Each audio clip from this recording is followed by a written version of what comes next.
وعلى آلائهم أجمعين أما بعد فقد قال حق سبحانه وتعالى في كتابه المجيد بسم الله الرحمن الرحيم اطیعوا اللہ واطیعوا الرسول وأولي الأمر منكم بلند تر صلوات اللهم صل علی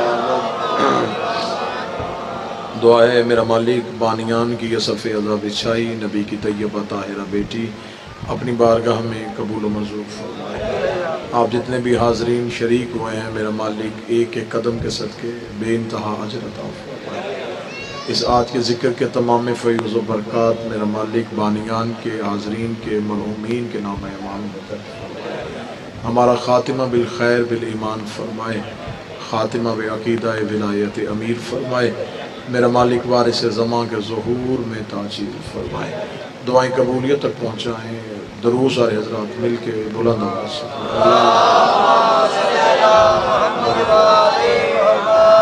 اجازت ہے تو شروع کریں۔ آج 8 ذی الحجہ اسلامی تاریخ کے حوالے سے یہ دن اس لیے فراموش نہیں کیا جا سکتا کہ یہ وہ دن تھا جب حسین ابن علی مکہ کی حدود سے جا رہے تھے۔ آج کے دن کی اہمیت کو ہم نے کسی صورت میں ختم نہیں ہونے دینا۔ ہم نے اسے صرف ایک مصائب کی روایت اور واقعہ سمجھ کے نہیں لینا، ہمیں یہ نتیجہ اخذ کرنا ہے آج کہ آخر حسین کے جانے کی وجہ کیا تھی۔ یہ عام انسان کا فیصلہ نہیں تھا، یہ اس دور کے امام کا فیصلہ تھا۔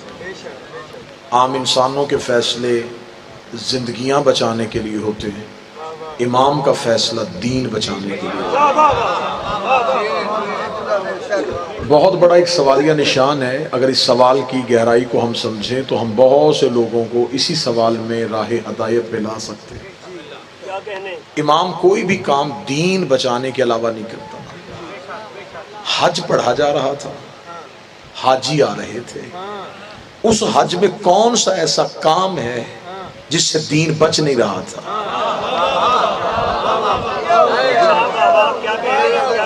آخر وجہ کیا تھی؟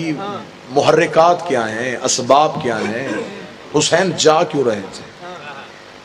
28 رجب کو امام حسین مدینہ سے نکلتے ہیں۔ مدینہ سے مکہ کو زیادہ فاصلہ نہیں ہے۔ امام حسین 3 شعبان یا 2 شعبان کو مکہ میں پہنچ جاتے ہیں۔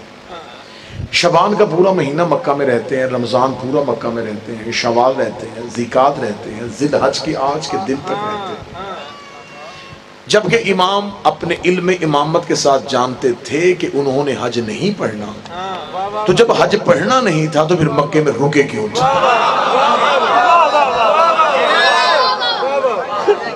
پھر وقوف کی وجہ سمجھ میں آنی چاہیے کہ وجہ کیا تھی۔ میں مثال دے دیتا ہوں، ویسے آئمہ کی یہ مثالیں تشبیہتاً تو غلط ہوتی ہیں، لیکن میں سمجھانے کی نیت سے اسے بغیر تشبیہ کے دینے لگا ہوں۔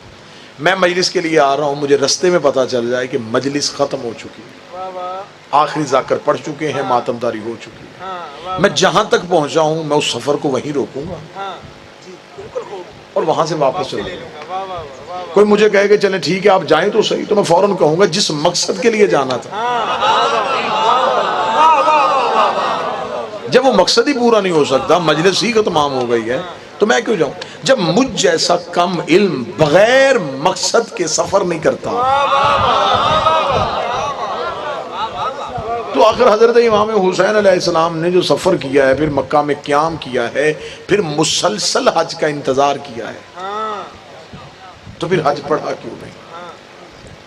یہاں پر ایک جو المیہ ہے میری قوم کے ساتھ کہ کچھ چیزیں غلط العام ہو جاتی ہیں، پھر انہیں صحیح کرنے کی کوئی ضرورت محسوس نہیں کرتی۔ ایک چیز غلط ہو جاتی ہے نا، جب سے مشہور ہو جاتی ہے، پھر کوئی بندہ اسے ٹھیک ہی نہیں کرتا، وہ کہتے بس غلط ہے تو پھر غلط ہی چلنی چاہیے۔ اب یہاں پر ایک غلط العام ایک چیز جو ہے وہ بیان کی جاتی ہے۔ امام حسین علیہ السلام نے احرام توڑ دیے۔ یہ لفظ حسین کے شایان شان نہیں ہے۔ احرام توڑنا ایک عمل کبیح ہے جسے امام سرزد نہیں دے سکتے۔ احرام نہیں توڑے، حج کو عمرے میں تبدیل کر دیا۔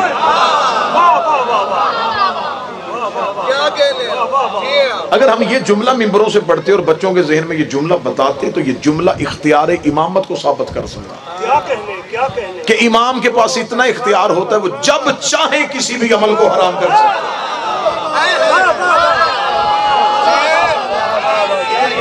یہ اختیار امام، یہ امام کی طاقت ہے کہ امام جب چاہے کسی بھی واجب عمل کو روک سکتے ہیں۔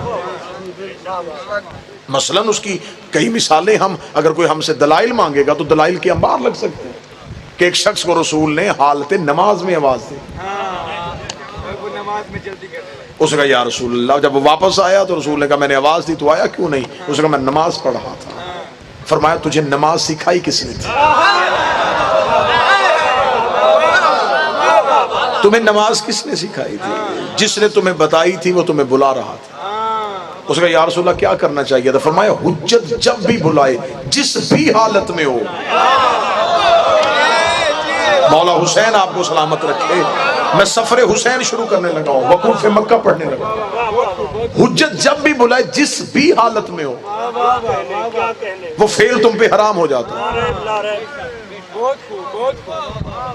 نماز اللہ کی عبادت ہے، نیت کی تھی صرف اللہ کی عبادت کے لیے، این نماز کے موقع پہ امام کی آواز آ جائے، اگر میں اسی پہ دلائل دینا شروع کر دوں تو 1 گھنٹہ گزر جائے گا اسی بات کی دلیل پہ کہ حجت جب بلائے تو عمل حرام ہو جاتا ہے۔ جنگ صفین میں مولا امیر المومنین نے اپنے نوکر سے کہا جلدی کر، وضو کے لیے پانی لے کے آ۔ جلدی سے وضو کے لیے پانی لایا گیا، مولا کی وضو کے لیے، مولا نے وضو کیا، مصلی بچھایا، ادھر سے جنگ کا تبل بچ گیا، وہ ابھی نوکر وضو کر رہا تھا مصلی پہ آنے کے لیے، نوکر نے یوں مصلی آگے کیا تو اس نے فوراً کہا جلدی کر، میرے گھوڑے سے میری تلوار کھینچ۔ اس کا تلوار کھینچ رہا ہے تو کیا نماز نہیں پڑھے گی؟ اس نے شرم نہیں آ رہی؟ نماز تو جنگ پہ جا رہی ہے،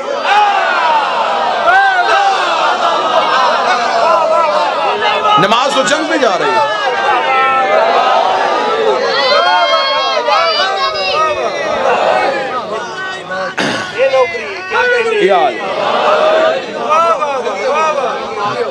داد سے بے نیاز ہو کے مضمون سنانے لگا۔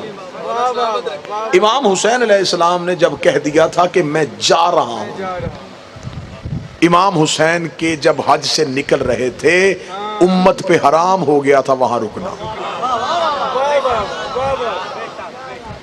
امت کا وہاں رکنا بنتا ہی نہیں تھا۔ اگر مکہ میں لوگ حسین کی صدا پہ لبیک کہہ دیتے اور سمجھ جاتے کہ امام کے بغیر حج نہیں ہوتا تو کربلا میں یہ صدا آنی نہیں تھی کہ جلدی قتل کرو نماز ادا کرنا۔ اہمیت بتا رہا ہوں، امام حسین علیہ السلام نے یہ کیوں کہا، یا اس کا غلط العام کو تصحیح کیجئے گا، احرام نہیں توڑے، حج کو عمرے میں توڑے۔ دوسری چیز ہے، جب امام حسین مکہ پہنچے تو مکہ حسین کا اصل وطن ہے، مدینہ یہ ہجرت کر کے گئے۔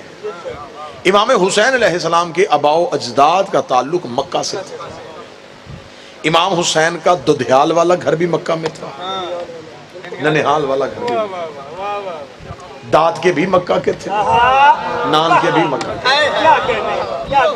امام حسین جب مکہ پہنچے ہیں تو اب حسین کے لیے 2 گھروں میں سے ایک کا انتخاب کرنا تھا، یا تو عبد المطلب والی حویلی کھولتے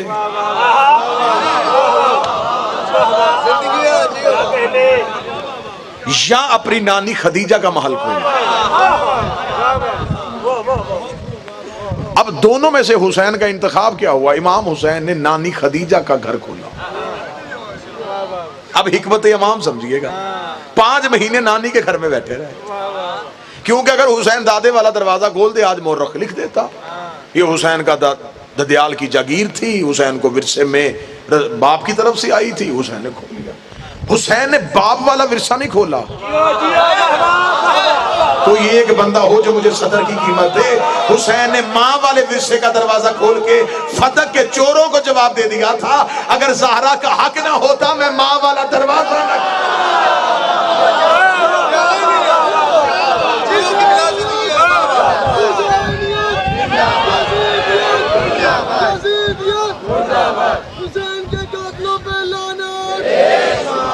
مسلسل امام حسین مکہ میں رہے ہیں اور مسلسل خطبات امام حسین جاری کرتے رہے ہیں۔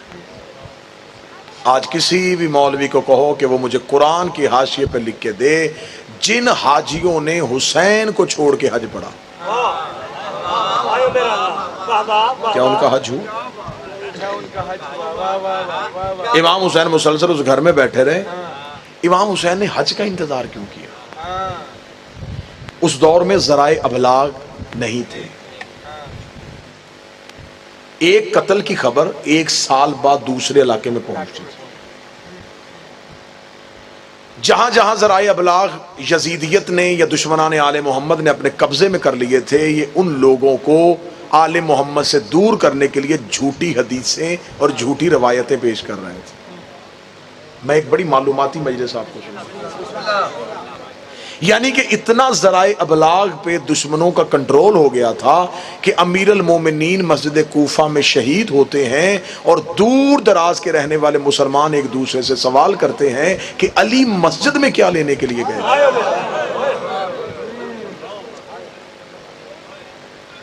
یہ سب کچھ کیوں ہوا؟ یہ غلط حدیثوں کی وجہ سے، یہ جھوٹے راویوں کی وجہ سے کہ جی رسول کے بعد تو خاندان رسول کو اس لیے ممبر سے دور کر دیا گیا ہے کہ وہ تو اب معاذ اللہ ثم معاذ اللہ دین پہ ہے ہی نہیں، لہذا وہ حکومت مانگ رہے تھے، ہم نے ان کو ایک سائڈ پہ کر دیا، حکومت ہم کر رہے ہیں۔ دشمنان آل محمد نے مسلمانوں کے دلوں میں، جن کے دل میں ظاہراً دشمنی نہیں تھی، نفرت بھر دی تھی۔ اب امام حسین علیہ السلام چاہتے تھے کہ کوئی ایسا موقع ہو جہاں ساری امت اکٹھی ہو۔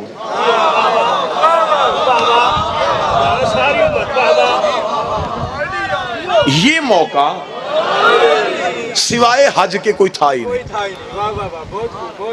حج میں ہر کسی نے آنا، دور دراز کے علاقوں نے، یمن، مصر، شام، ترکی، بر صغیر، جہاں جہاں مسلمان رہتے تھے انہوں نے اللہ کے گھر کی زیارت کے لیے سال بعد آنا تھا۔ حسین علیہ السلام نے سمجھا اس سے بہتر موقع نہیں ہے۔ حسین نے اس رش کا انتظار کیا کہ امت اکٹھی ہو جائے، اور حج کے دنوں میں صرف مسلمان ہی نہیں آتے تھے، غیر مسلم بھی آ جاتے تھے۔ وہ حج پڑھنے کے لیے نہیں آتے تھے، انسانوں کا سب سے بڑا اجتماع مکے میں ہوتا تھا، تو وہ تجارت کی غرض سے مکے آ جاتے تھے۔ حدود حرم میں داخل نہیں ہو سکتے تھے، کافر پہ پابندی تھی، لہٰذا وہ مکہ سے باہر بیٹھ جاتے۔ کوئی چادریں بیچ رہا ہوتا، کوئی کھجوریں بیچ رہا ہوتا، کوئی جانور بیچ رہا ہوتا، وہ سمجھتے کہ یہ تجارتی منڈی ہے، یہاں پہ ہم تجارت بھی کر سکتے ہیں۔ ٹھیک ہے، اب یہ حج والا موقع بڑا غنیمت والا موقع تھا۔ آنے شروع ہو گئے جی، کوئی ادھر سے لشکر، کوئی ادھر سے لوگ آ گئے، کوئی ادھر سے قافلے، ادھر سے قافلے، ادھر سے قافلے، قافلے اکٹھے ہو گئے۔ اللہ کے گھر کا آج والے دن طواف شروع ہو گیا۔ ادھر اللہ کے گھر کا طواف ہوا، ادھر حسین نانی کا دروازہ کھولا۔ حسین اس شان سے کعبہ کی جانب چلے کہ حسین کے پیچھے حسین کا اپنا لشکر تھا۔ حسین لبیک اللہم لبیک کہہ رہے تھے اور حسین کے نوکر لبیک یا حسین کہہ رہے تھے۔ مولا حسین ہاتھوں کو سلام، حسین اس شان، اس سج دھج کے ساتھ لبیک یا حسین، لبیک یا حسین، لبیک یا حسین، لبیک یا حسین۔ حسین اس شان سے حدود حرم میں داخل ہوئے۔ جو ہی حدود حرم میں داخل ہوئے، ذہنوں میں نقشہ بن رہا ہے جی، تصویر ذہنوں میں لے کے آئیے گا۔ خطابت یہ لفظ نہیں ہوتے، خطابت کا کام ہوتا ہے نقش نگاری کرنا، تصویر آپ کے ذہنوں میں بنانا۔ امام حسین یوں گھر سے نکلے، حسین حدود حرم میں داخل ہوئے، حاجی طواف کی حالت میں تھے۔ حاجیوں نے آتا ہوا حسین دیکھا، ہر ایک نے پوچھا حسین آ رہے ہیں، حسین آ رہے ہیں، حسین آ رہے ہیں، حسین آ رہے ہیں، حسین آ رہے ہیں۔ حاجی کعبے کو دیکھ رہے تھے، کعبہ آتے ہوئے حسین کو دیکھ رہے تھے۔ حاجی کعبے کو چوم رہے تھے، حسین کی زیارت کے لیے کعبہ چھو رہا تھا۔ حسین چلتے چلتے طواف کعبہ میں مشغول ہوئے. طواف کعبہ میں مشغول ہوتے ہوتے اب حسین نے حجت کا اختیار دکھانا تھا. حسین نے طواف شروع کرنے سے پہلے دائیں طرف ابو الفضل عباس کو دیکھا. عباس کو صرف دیکھا. حسین نے کہا کچھ نہیں. عباس نے ساتھیوں سے کہا حسین کہہ رہا ہے عمرے کی نیت کر لو. حسین چاہ رہا ہے عمرے کی نیت کر لو. عباس حسین کے لفظوں کے پابند نہیں تھے. عباس مزاج امامت کو سمجھتے تھے.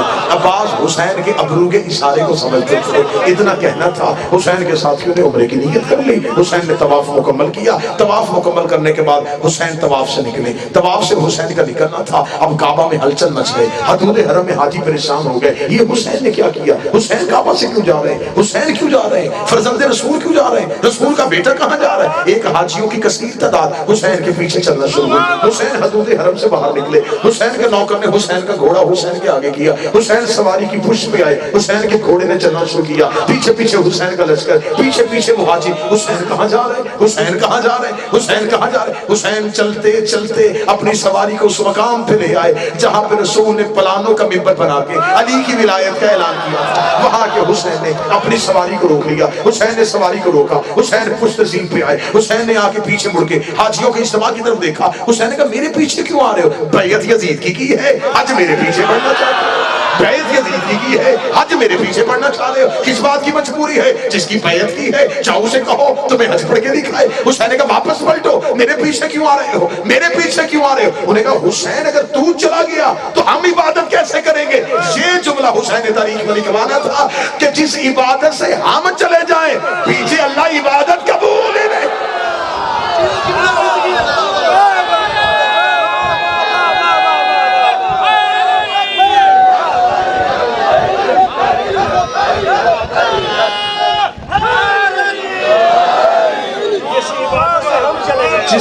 جس عبادت سے ہم نکل جائیں پیچھے سے وہ عبادت کس چیز؟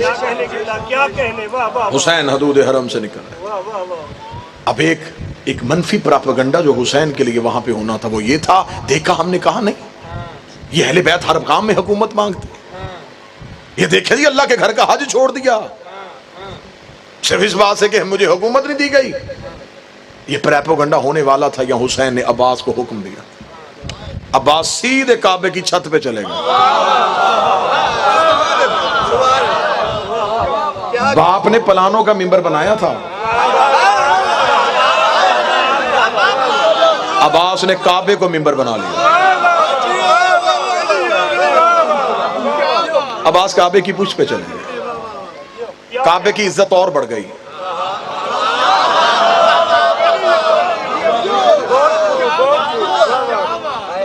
اچھا ہوتا ہے وہ گھر جس پہ علم ہو. کعبے کی چھت پہ صرف علم نہیں علمدار تھا.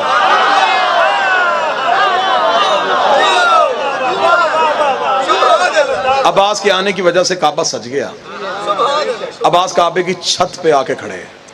چھت پہ لفظ تبدیل کرتا ہوں. ملتان ایک بہت ادب سننے والی نگری ہے. عباس کا کعبے کی چھت پہ آنا تھا. کعبے کی چھت غازی کے تلوے چوم رہی تھی.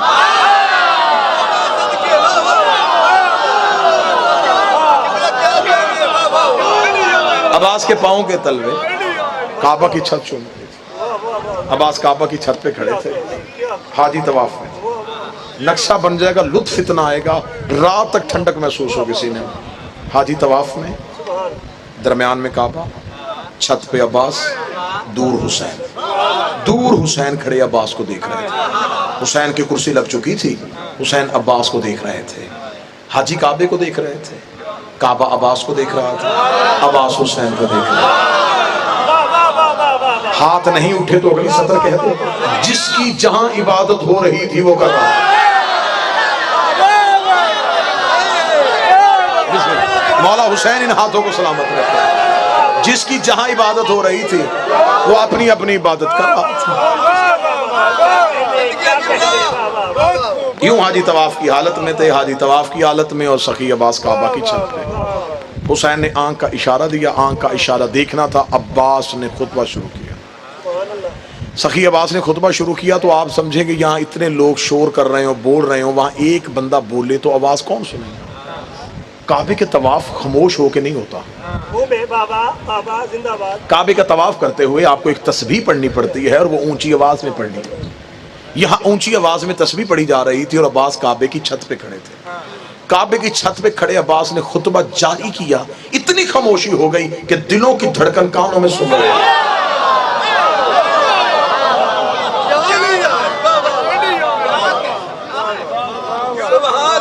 عام شخصیت تو نہیں بول رہی تھی. بسم اللہ بسم اللہ جی رستہ دیں جی.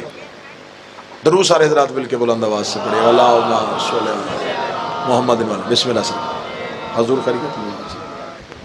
بسم اللہ جی. سخی عباس بول رہے تھے. اون شاہ جی تشریف لے آئے. بس بات ختم ہو گئی. عباس بول رہے تھے یوں گلبئی ہو کالم خاموشی سناٹا. عباس نے کعبے کی چھت پہ کھڑے ہو کے یوں حاجیوں کے اجتماع کی طرف دیکھا, حسین کی طرف دیکھا. عباس کی آواز الحمدللہ. 3 اشارے کیے, تینوں اشاروں پہ زندگی قربان. عباس نے کہا الحمدللہ الذی شرف ھذا بیتہ بقدوم ابی. تعریف اس اللہ کی جس نے اس گھر کو اس کے بابے کے قدموں کی وجہ سے.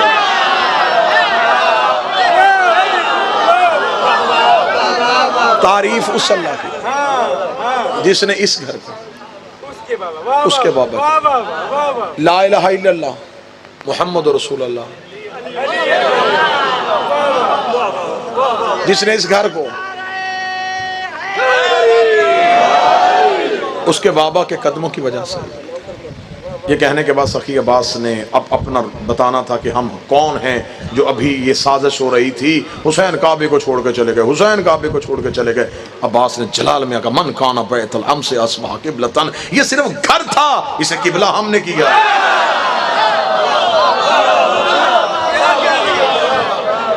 گھروں کے طواف تو نہیں ہوتے نا, کمروں کی طرف منہ کر کے تو سجدہ نہیں ہوتا. عباس نے کہا یہ تو گھر تھا, اسے قبلہ ہم نے. اسے سجدہ اینٹوں کی وجہ سے نہیں ہو رہا, ہماری وجہ سے. اسے سجدہ اس کی وجہ سے نہیں ہو رہا, ہماری وجہ سے ہو رہا. اس کی نسبت ہمارے ساتھ ہے. اگلی سطر بنتی ہی عباس کی تھی. میں پیر اون شاہ جی ہمیشہ سوچتا تھا کہ مولا عباس کا انتخاب کیوں کیا اس خطبے کے لیے. عباس کے لہجے میں علی والا روب تھا, جلال تھا عباس کے لہجے میں. اب عباس اس بات میں جلال میں تھے کہ یہ لوگ کہہ رہے ہیں کہ ہم نے حسین کو حج نہیں پڑھنے دیا. عباس نے یوں زمین کی طرف دیکھا, لفظ اتنا بڑا آ گیا ہے مجھے سطر پہ قیمت چاہیے. حسین نے دیکھا ہوا عباس کو, عباس کعبے کی چھت پہ. عباس نے حسین سے اشارہ لیا, اشارہ لینے کے بعد عباس نے رینگتے ہوئے حاجیوں کو دیکھا. میں چلتے ہوئے تو کہہ نہیں سکتا, میں کیسے کہوں چل رہے تھے. جو حسین کو چھوڑ دے پھر انسانیت کے ساتھ تعلق کیا ہے. حسین عباس نے یوں رینگتے ہوئے حاجیوں کو دیکھا. رینگتے ہوئے حاجیوں کو دیکھ کے عباس کی علم کی قسم ہے غازی کا یہ جملہ نہ ہوتا میں منبر پہ غلط پڑھوں, مجھے عباس معاف نہ کرے. عباس نے یوں رینگتے ہوئے حاجیوں کو دیکھا ایھا الکافرۃ والفاجرہ. او کافرو, او فاجرو, او کافرو, او فاجرو, کافرو, فاجرو. سخی عباس آپ کن سے کافر کہہ رہے ہیں؟ ان کے بدن پہ احرام ہے, ان کے چہرے پہ داڑیاں ہیں, یہ غسل کر کے آئے ہیں, یہ وضو کر کے آئے ہیں, یہ لبیک اللہم لبیک کہہ رہے ہیں, یہ تو اللہ کے گھر کا حج کرنے آئے ہیں, اور تو نے کعبے کی چھت پہ انہیں کافر کہہ دیا ہے. عباس کا کافر کہہ کے زمانے کو بتا دیا ہے جن کے دین سے حسین نکل جائے وہ اللہ کے گھر میں بھی کافر ہوتا ہے.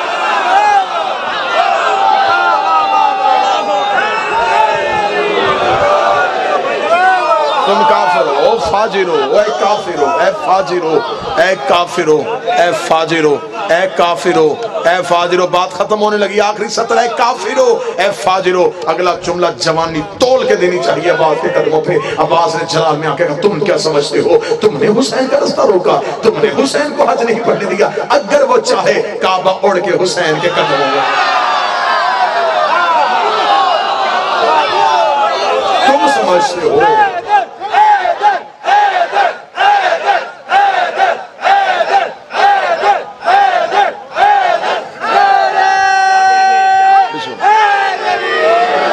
سمجھتے ہو کہ تم نے حج نہیں پڑھنے دیا. اگر وہ چاہے کعبہ اڑ کے حسین کا طواف کرے. عباس جلال میں تھے نا، عباس نے بھی اتنا کہا اگر وہ چاہے کعبے کی دیواریں ہلنی شروع ہوئی. کعبے کی دیواروں کو ہلتا ہوا حسین نے دیکھا، حسین نے کرسی چھوڑی، حسین تیز قدموں سے چلے، دیوار پہ ہاتھ رکھ، رک جا تجھے بچانے تو میں جا رہا،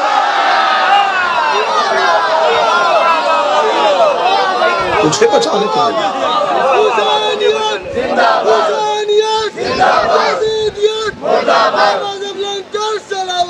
اللہم صلی علی محمد. اگلی سطر آج کے دن کی اگلی سطر سخی عباس کی. مولا عباس دے کے کہتے ہیں حجر اسود کو تم چومنے آئے ہو. حجر اسود میرے مولا کے ہاتھوں کو چومتا ہے. بڑا فصیح و بلی خطبہ. اگر حکم امام نہ ہوتا ہم تم پہ ایسے حملہ کر دیتے جیسے باز چڑیوں کے غول پہ آتا ہے.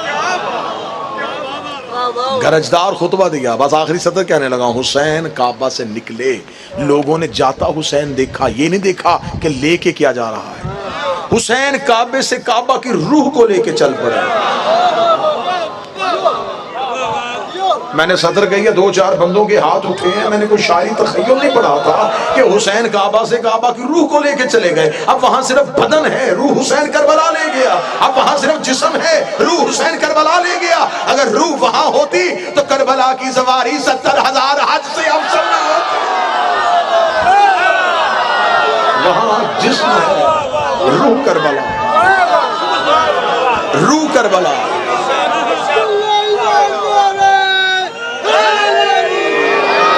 کعبہ بدن ہے، روح کربلا ہے. اگر روح کربلا نہ ہوتی تو حسین کی زری پہ نہ لکھا ہوتا من زار الحسین فقط زار اللہ. جس نے حسین کی زیارت کی، حسین کی نہیں اللہ کی زیارت.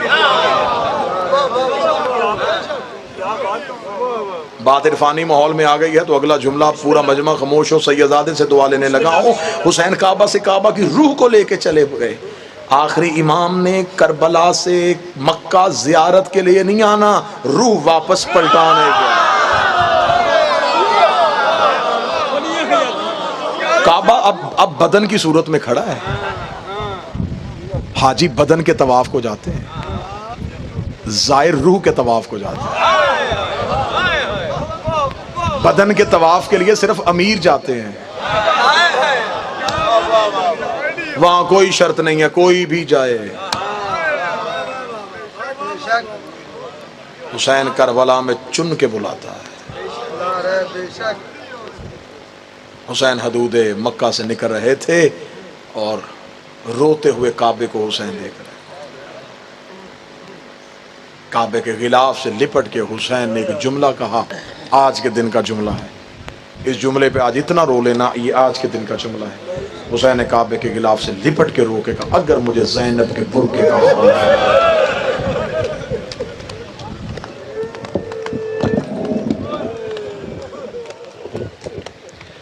حسین نے یہ لفظ کہے.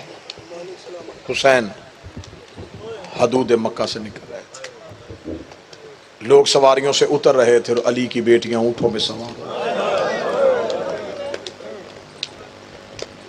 کعبہ اداس ہو گیا، کربلا بے چین ہو گئے. شہر کا مالک شہر سے جا رہا تھا، مسافر سے اس کا دوسرا وطن بھی چھڑوا دیا گیا.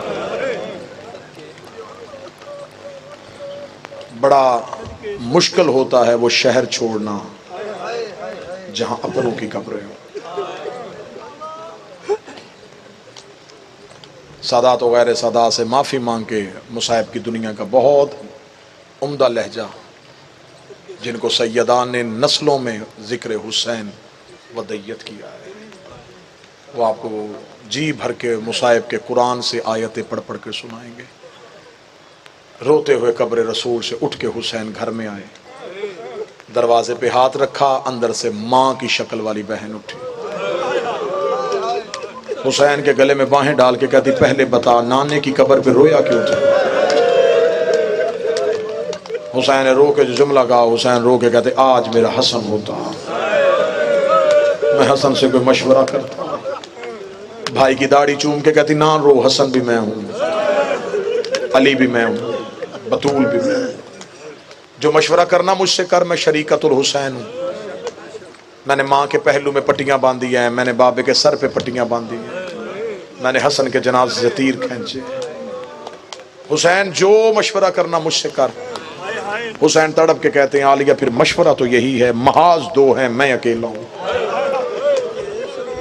میں کربلا میں جاؤں تو شام فتح نہیں ہوتی ہے، میں شام جاؤں کربلا فتح نہیں ہوتی۔ جہاں جہاں سید بیٹھے اگلے جملے پہ ہائے نکلے گی، بھائی کی داڑھی چوم کے کہتی ہے ان میں سے مشکل کون سا؟ حسین رو کہتے شام کے لوگ بڑے کمینے ہیں، تڑپ کے کہتی کربلا تو سو جانا، شام تیری زینب چاہیے۔ تڑپ کے حسین نے رو کے کہا عالیہ شام کا مزاج تیرے لائق نہیں، شام کے لوگ بڑے کمینے ہیں، یہ نبیوں سے فتح نہیں ہوا۔ تڑپ کے کہتی نہ رو، میں علی کی بیٹی ہوں، تب تک اٹھوں گی نہیں جب تک یہ نعرہ نہ لگ جائے حسین حق پہ تھا۔ عالیہ شکریہ۔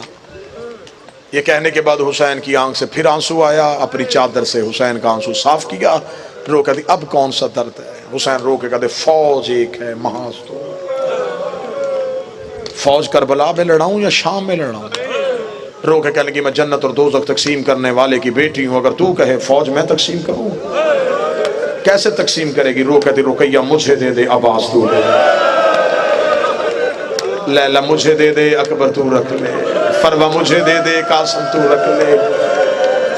حسین میں تڑپ کے رو کے تیری ایک منت کرتی ہوں، اگر ہو سکے ایک سجاد مجھے دے دے، مجھے شام کی گلیوں میں تیری یاد آئے، میں تیرے لال کا چہرہ۔ حسین فوج تقسیم کرتے ہیں، فوج تقسیم ہو گئی۔ فوج تقسیم ہونے کے بعد حسین اٹھے، رو کے آواز آئی حق ادا کر دیا تو نے شریکت الحسین ہونے کا۔ مولا حسین کا قدم حجرہ عالیہ سے باہر گیا، دوسرا قدم اٹھنے سے پہلے حسین رک گئے، کاندھے پہ ہاتھ رکھ کے تھی اب کیوں رکا؟ رو کے کہتا ایک تکلیف اور ہے، ایک مشکل اور ہے۔ مشکل بتا، میں مشکل کشا کی بیٹی ہوں، جو غازی کے نوکر بیٹھے ہو ہائے کہنا۔ حسین رو کہتے عباس کو کون سمجھائے گا؟ اتنا جملہ کہنا، رو کے کہتی ہے یہیں پر رکا، مفزا غازی میرے دروازے پہ بولا، روتا ہوا عباس عالیہ کے دروازے پہ آیا۔ بی بی رو کہتی پہلی اور آخری بار کہہ رہی ہوں، جو حسین کہتا جائے وہ کرتا ہے۔ اتنا جملہ کہنا تھا، حسین کا دوسرا پاؤں حجرے سے باہر آیا، عباس نے سر سے امامہ اتارا، قدموں پہ رکھ کے کہتا میں نے انکار کب کیا تھا، تو نے بہن سے سفارش کیوں کرتا؟ فہرست مکمل ہو گئی۔ بنی ہاشم کے مرد گھوڑوں پہ بیٹھ گئے، مستورات اونٹوں پہ بیٹھ گئیں، دروازوں کو تالے لگ گئے، سغرا کے ہاتھ میں چابیاں آ گئیں۔ 2 منٹ بعد میں منبر چھوڑنے لگا ہوں، بالکل تھوڑے دنوں بعد محرم ہے، پھر محرم کے بعد سفر۔ جتنی مجلسیں سنو گے تمہیں عالیہ کا اجڑنا سنایا جائے گا، تمہیں کوئی زینب کا شام میں جانا سنائے گا، کوئی کوفے میں جانا سنائے گا۔ یہ دن ہے، مجھ سے ایک لمحے کے لیے ایک جملہ سن لو، جب مدینے سے نکلی تو آباد کتنی تھی، مدینے سے کس حالت میں نکلی تھی، جب سب اونٹوں پہ سوار ہو گئے، گھوڑے سج گئے، مولا حسین کی آواز آئی عباس، ہر کوئی آ گیا؟ عباس کی آنکھیں نہیں بادل ہیں۔ عباس رو کے کہتے ہیں علی کی بیٹی نہیں آئی۔ حسین گھوڑا لے کے عالیہ کے حجرے کے باہر گئے، حجرے کے باہر جا کے گھوڑے سے اترے، حسین دروازے پہ جا کے ایسے رکے جیسے مدینے میں زہرا کے دروازے پہ رسول۔ حسین کی آواز ہے السلام علیکہ یا اہل بیت نبوہ و مادن الرسالہ، اے خاندان رسالت تجھے میرا سلام۔ مصلی سے علی کی بیٹی کی آواز ہے علیکہ السلام یا اخی، او میرا بھائی تجھے بہن کا سلام۔ اگلا سوال میں کرنے لگا ہوں، جہاں جہاں سید بیٹھے ہو ہائے کہنا۔ حسین کی آواز ہے زینب کہے تو قافلہ لے کے چلیں، زینب رو کے کہتی اگر تو کہے تو میں باہر آؤں۔ باہر آنے کا نام آنا تھا، حسین رو کہتا مجبوری نہ ہوتی تیرا پاؤں بھی بازار میں نہ آنے دیتا۔ مجبوری بن گئی ہے، دین الہیہ بچانا ہے، ولایت بابے کی بچانی ہے، نبوت نانے کی بچانی ہے۔ رو کے کہتی تو نہ گھبرا، میں گھر سے باہر آ رہی ہوں۔ بی بی نے اپنے حجرے کا پردہ اٹھایا، سر سے لے کے پاؤں تک چادر تطہیر میں لپٹی ہوئی علی کی بیٹی حجرے سے باہر آئی۔ بی بی نے اپنا دائیں ہاتھ آگے کیا، اکبر نے بڑھ کے آگے پھوپھی کے ہاتھ میں ہاتھ رکھا، بی بی نے سورہ مزمل کی تلاوت شروع کی۔ ادھر سے بی بی کا بائیں ہاتھ آیا، ادھر سے حسن کا قاسم دوڑ کے آیا، بی بی کا دوسرا قدم صحن پہ آیا تھا۔ اونو محمد نے سروں سے امامے اتارے، ماں کے قدموں کے نشان مٹانے شروع کیے۔ آگے آگے علموں والا عباس تھا، سر سے امامہ اتار گیا۔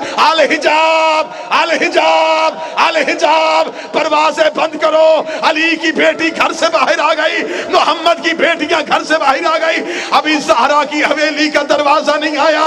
زینب رو کے کہتی ہے حسین کتنا چلنا ہے، میں تھک گئی ہوں۔ آواز آئی ابھی تھک گئی، شام کے بازار، کوفے کی گلیاں، شرابیوں کے مجمع،